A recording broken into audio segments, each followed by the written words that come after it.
Hello viewers, Jamuna মৎস্যনাচারী থেকে আজকে আমরা চলে আসলাম বাংলাদেশের দক্ষিণবঙ্গ, বরিশাল, খুলনা এবং গোপালগঞ্জের কিছু ভাইদের সাথে সাক্ষাৎ করার জন্য।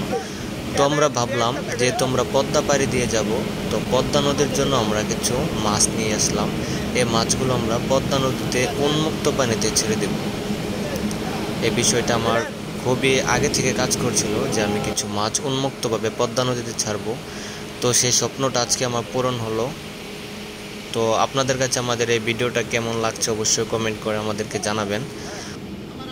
আর বিশেষ করে আপনারা যারা পদ্মার ওপার থেকে আমাদের ভিডিওটি দেখছেন, আপনাদেরকে অনেক অনেক ধন্যবাদ।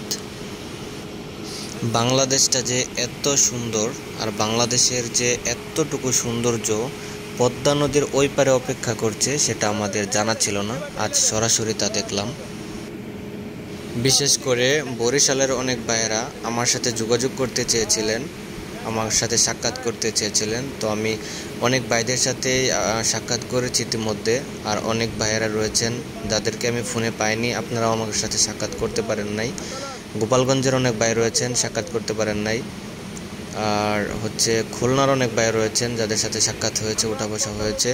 তো যে সকল ভাইদের সাথে আমার সাক্ষাৎ হয়নি, তো সে সকল ভাইয়েরা আমাদের সাথে ফোনে যোগাযোগ করে নেবেন। আর যদি সময় পান তাহলে উত্তরবঙ্গে বাংলাদেশের ময়মনসিংহ বিভাগীয় শহর একবার ঘুরে এসে দেখে যাবেন। ভালো থাকবেন, সুস্থ থাকবেন। খোদা হাফিজ। সুন্দর হাসি, ওনাদের মনটা অনেক বড়। 2-3টা মাছের পোনা এই জায়গায় পড়ে গেছিল, এগুলো ছাইড়ে দিতেছে।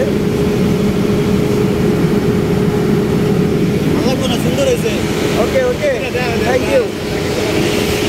আর এতক্ষণ আমি ক্যামেরাম্যান ছিলাম।